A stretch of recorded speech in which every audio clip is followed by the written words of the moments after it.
Hello, and welcome back to the Wi-Fi. So, yeah, if you guys hear some background noises, because I'm at work. I'm here at Subway. Yes, fresh salads, meat, whatever. I don't know what I'm saying. Anyways, I got a bit of free time, so thought I'd do something productive. And yeah, I did want to do another podcast. I mean, that's my main goal to have one of the biggest podcasts. But I don't I don't have free time, man. And I can't find people to be honest. Probably because I'm not famous enough. Anyways, doesn't matter. I'm there. That's the plan for today. Start some random shit. I don't know. Oh, what can we talk about? Oh, something interesting is that I was listening to Joe Rogan and Elon Musk on their latest podcast. And it's actually crazy how in the future Elon Musk is and how fun he makes his work sound. Because he's playing around with his work and actually turns out good. It's pretty crazy. And yeah, those two are like one of my biggest idols. So there's Joe Rogan, there's Elon Musk, there's Jordan Peterson, and there's Duncan Trussell. Those three are like the people. Those four, sorry, are the people that I looked up to. So Joe Rogan, because of his people skills, man, he has this. I don't know. He has an open mindset, like a next level open mindset, where he can talk to anyone and actually listen and hear their opinions rather than just take it in from one ear and just send it out. He actually listens to you, and he knows how to question, probably because he's done over 1,600 episodes of the podcast. And yeah, Elon Musk, because he just looks into the future. And it's crazy because in this latest podcast he said that one of the reasons that why he wants to look up to the stars and venture beyond there is because he gets this notion of that maybe the meaning of life might lie somewhere above because it's infinite up there. Maybe that's where we should go. And he wants to be the aliens. He doesn't want anyone else to come in, or rather, he doesn't care if someone else comes in or if he meets aliens. But that's a pretty interesting way of seeing it. I never thought that maybe we could be the aliens and where we go into our planets and find other life forms. But yeah, Elon Musk, because he looks into the future, and then there's Jordan Peterson. Oh, that man, Jesus, that man is an intellect, not just like this tech intellect, but people. He understands people, and he's so intelligent. He's done his research. And when he talks about the meaning of life and his way of interpreting it is just amazing. And Duncan Trussell, because he's a goof. Duncan Trussell. So if you guys have watched the Netflix series called what is that? The Midnight Gospel. So it's done by Duncan Trussell, which is amazing. His ideology is into psychedelics and drugs and even Buddhism and understanding the mind, those things. It's pretty interesting if you guys haven't watched those. I highly recommend Midnight Gospel. It's on Netflix if you guys have that. So have a watch. It's pretty nice. Amazing animations. So yeah. What else can we talk about? Someone actually asked me about death recently, which is a scary topic to talk about at first. But acknowledging death is something that I practice on doing every day.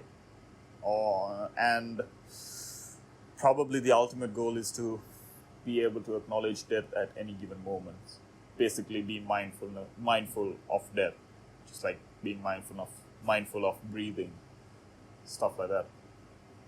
So why, someone might ask, because there are fundamental truths I believe that you can't control, and those truths ultimately equate to you not being in control of your life.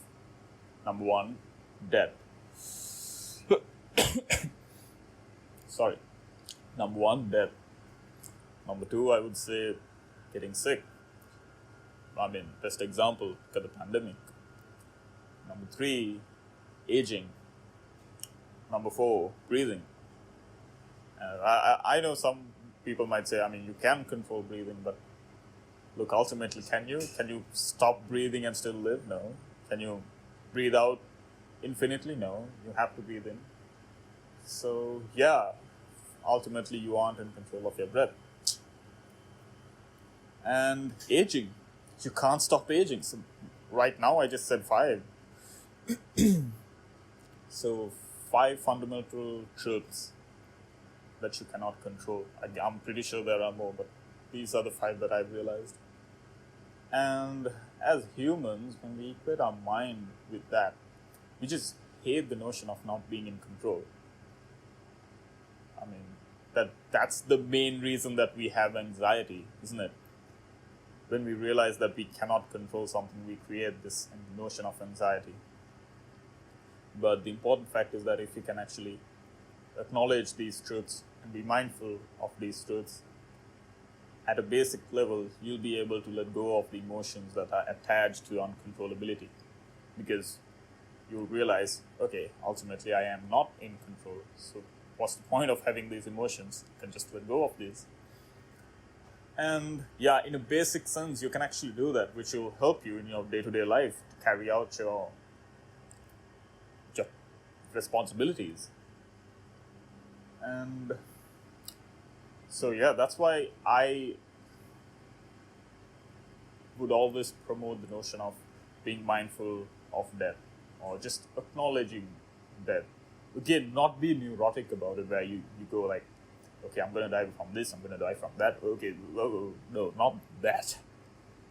Basically, I'm saying that you should just have that notion, just be mindful that, okay, the possibility of death is always around me.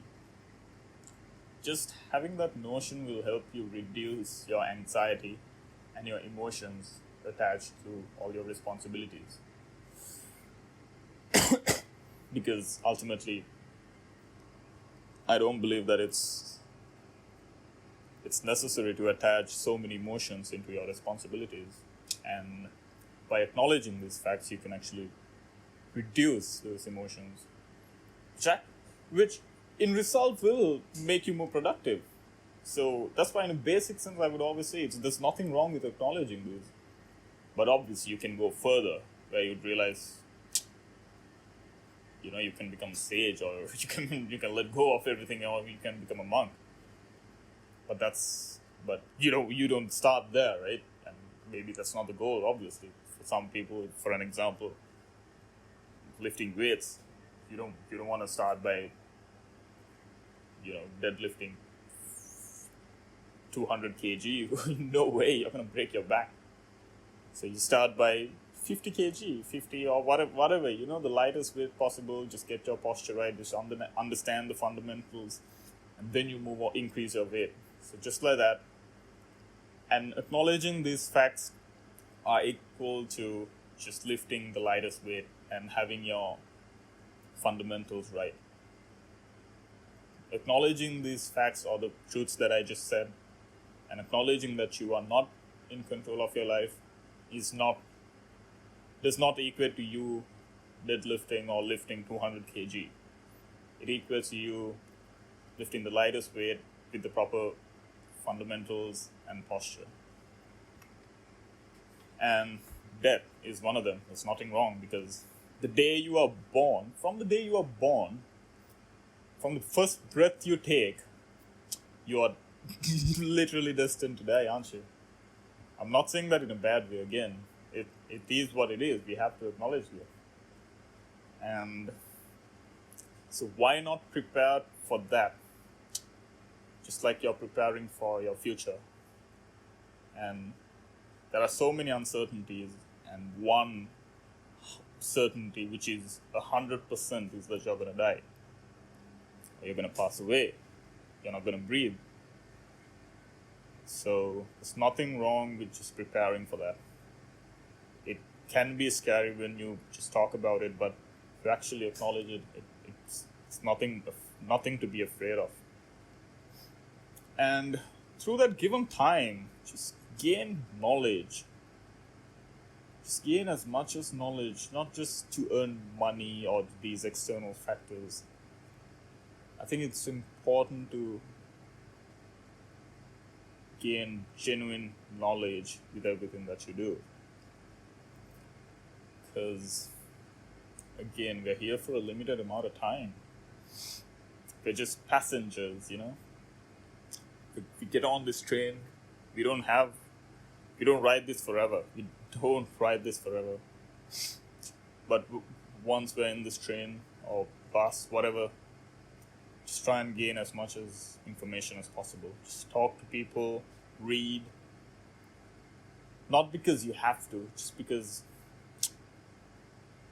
I guess just because you have to actually, but don't do it for the sake of doing it. Just be genuine about it. And I say all these things because on a basic level, by acknowledging these, by understanding these, on a basic level, I always put that threshold. On a basic level, by acknowledging this and understanding this, you can become a good human being.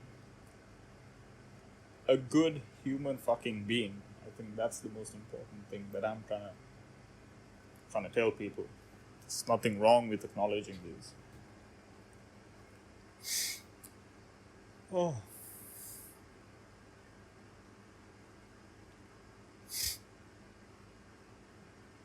Also, by acknowledging these truths, it will help you let go a bit easier. I used to hold on to this notion or this memory, this bad fucking experience that I had when I was in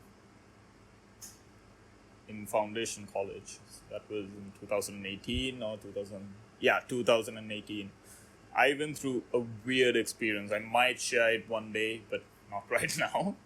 And I couldn't just let go of that. It was haunting me every time I went deep into it. But once I started acknowledging these truths, the truths that I said earlier, especially acknowledging death and acknowledging breath, or being mindful about them, I just realized that holding on to those aren't actually necessary, or it's no requirement. It's really, really unnecessary. So you can't let go of these emotions that you've attached to memories at once. Obviously, through consistency, you'll realize that they fade away, or these anxiety, basically the anxiety that you hold on to a memory, the anxiety, the depression, the negative emotions that you hold on to a memory will fade away once you start acknowledging that you are not ultimately in control. I mean, when are you ever in control? There are moments, obviously, but ultimately we aren't. So again, you can argue with the fact that why we actually do things, or why we want something to do, or why we pursue responsibilities, is because we want to have a small grasp of controllability in our life. That's why we need money. That's why we need, we look for hobbies, some things that we can control. Because the mind hates the notion of us not being in control. Is it the mind? I would say our consciousness. I would say our consciousness hates the notion of us not being in control. Because when you talk about the mind, what's crazy is that the mind is actually infinite up there. It's just like the universe. The mind never stops thinking. There's always something continuously going on in there. It's an infinite loop up there. You don't know where you started. Sometimes you don't know where you end. Even right now, when I'm speaking, I'm thinking about some bullshit. It's infinite. It's not going to stop. So I guess sometimes you get angry when you can't control your mind as well. you know.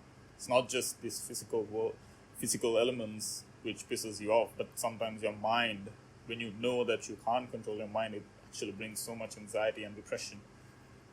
But actually giving in to the notion at the beginning, just realizing that the mind is infinite and understanding is important before trying to control, can help you a lot. I think that's a good statement to live by. Understand things before you try to control or do things. Without that, you'd just be doing things. It's like meditation, contemporary meditation. I'll probably be talking about this in a video coming up, or probably it's out already. So, contemporary meditation or westernized meditation, people go into meditation, most of these westernized people, they go into meditation trying to control their mind, or try to be calm, whereas they don't try to understand what's going on. You can't expect to control something without understanding it. First, without the knowledge and understanding, first gain the knowledge and understanding, then try to work on it, then practice. Then the practice will apply. Then the practice will actually work, because now you do have the understanding and the knowledge.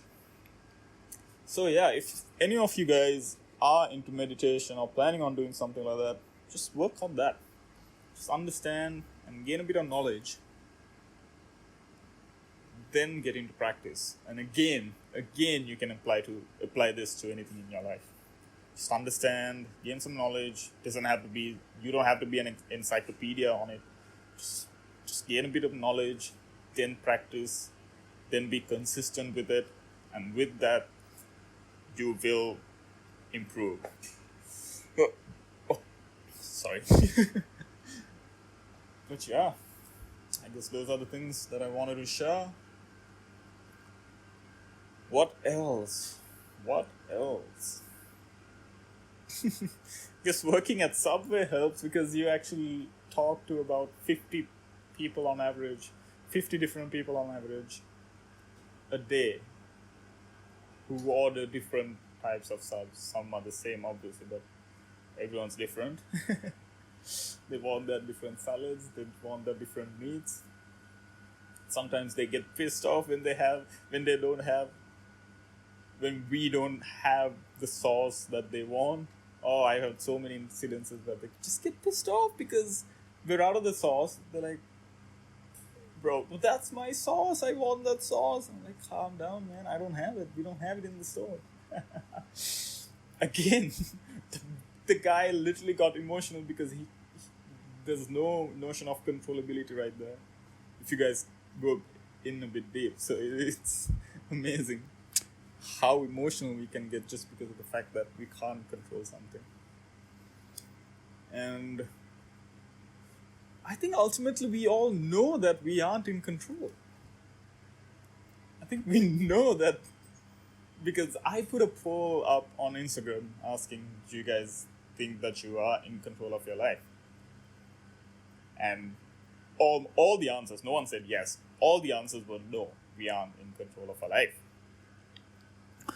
And that's obviously we know the fact. We know that fact because number one thing, that notion comes through understanding our mind, because obviously our consciousness understands our mind.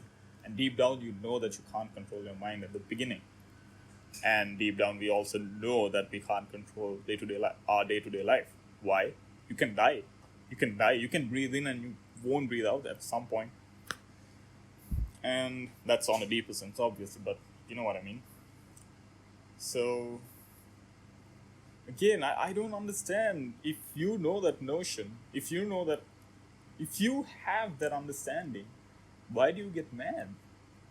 I guess it's because, again, they know the statement, or they know the truth, but they haven't understood it. I guess that's the only explanation that I can come up with. Because I'm human. I get mad all the time. I had so many temper issues back in my day. I mean, even now, but especially when I was in school, when I was, leading certain teams, certain sports teams, I used to be an asshole. Oh, Jesus Christ. I used to just get mad at people when they do bullshit. And again, when I think of it, it's just because things weren't going according to how I wanted them to go. I would get emotional because of that. I demanded control, and because and obviously it doesn't turn out that way. I would always get emotional. So now I know, even though I get emotional most of the time, I would at least, after whatever happened, I would always just acknowledge, okay, what happened there. You don't have to get mad or you don't have to be emotional because it doesn't matter. But that doesn't mean you become a bitch. You have to be this animal because you literally are an animal. But what I'm saying is you have to have this hunger to understand things, to question things. Because if not, you'll just be a throat like a fucking pussy or a bitch. I don't like to use that word, but you'll be a bitch. You'll be someone drifting in this realm just not knowing anything, just being everyone's bitch. And ultimately being a bitch to yourself. So, I think the most important... Oops, customer. Alright, customer gone. Anyways, yeah, so you need to have that hunger. You need to have competence. You need to have that confidence. You need to have that ability to question things so that you can improve. So that by questioning and understanding, you can control that hunger and that animal inside you. And you can learn how to use it. That's one way of conquering the world. Or conquering yourself, actually. But again, if you want to go to a higher level, it's all bullshit. It won't matter. But it's better off to gain all the information that you can before you go. And, if you want to talk about controllability and, acquiring these, having this need to have power. So we can talk about Alexander the Great. I think I talked about this with Stefan on one of the podcasts. But anyways, so he was one of the greatest conquerors, right? But let's say he conquered the entire earth. The entire earth, he was controlling that. But if you actually think of it, he can be equal to an ant holding on to a grain of sand in the entire ocean. Because why? The earth is just a speck compared to the universe. The universe is infinite. And no matter how much he conquers, it won't be enough because there's an infinite out there. And number two, he's gonna die. So it doesn't matter. That's why you need to understand uncontrollability and controllability. So you can let go of the emotions that you have. And again, on a basic level, you can be productive when you don't attach too many emotions into your responsibilities. So, yeah, I guess that's all I have to say. We went on for 25 minutes. It's not bad. I have to get back to work. I can't be doing this right now. Hopefully you guys listen to this. If you enjoy, subscribe, like, share. Please share because, again, my plan is to create this hub, this community and this platform where all of you guys can come in and share your thoughts about these things, about the world, about what you think. And that can actually lead to a lot of great things, I would say, because right now people are afraid. There are so many people that are amazing, but don't have the voice to talk because this world is weird, We know more about Grammy winners more than Oscar winners. Well, sorry, we know more about Oscar and Grammy winners more than Nobel Prize winners, whereas Nobel Prize winners are actually trying to do something important, like, look to the future and trying to make scientific advancements in the world, whereas an Oscar winner, Oscar and Grammy winners, they put out a song. I mean, I'm not putting them down at any level because, to be fair, I know about them more than I know about um, Nobel Prize winners. But what I'm saying is, the world is weird, but it would be nice to have a platform where people actually can come in from all different places and just talk about these things, so we all can learn and improve. And I think it should be free because it really should. Anyways, thank you. Enjoy your day.